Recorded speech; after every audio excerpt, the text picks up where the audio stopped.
With more than 600,000 Americans dying each year from heart disease, it is the leading cause of death in the U.S. And unfortunately, Arkansas ranks in the top 5 worst states in cardiovascular statistics. There are many kinds of heart disease. There are diseases of the heart muscle itself, so then the pump doesn't pump strongly or effectively enough. There are diseases of the valves in the heart. There are diseases of the electrical system of the heart, what drives it to beat from 60 to 100 times a minute. More commonly, when we talk about heart disease, we're talking about development of blockages or plaque in the arteries. We've all heard the warning signs: shortness of breath, tightness in the chest, tingling in the arm. Heart disease at this stage will inevitably warrant a trip to the emergency room and could be fatal. But there are things you can do now to prevent a heart attack from ever happening. Primary prevention is when we're trying to prevent somebody from developing cardiovascular disease in the first place.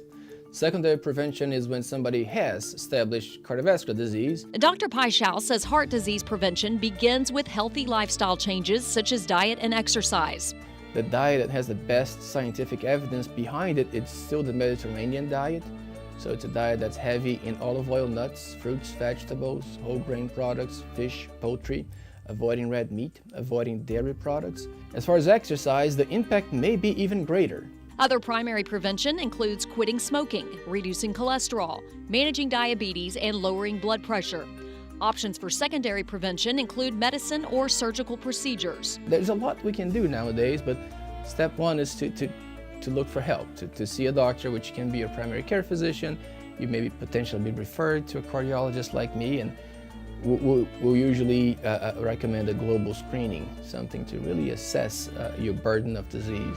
You have one heart, keep it healthy. I'm Jancy Sheets.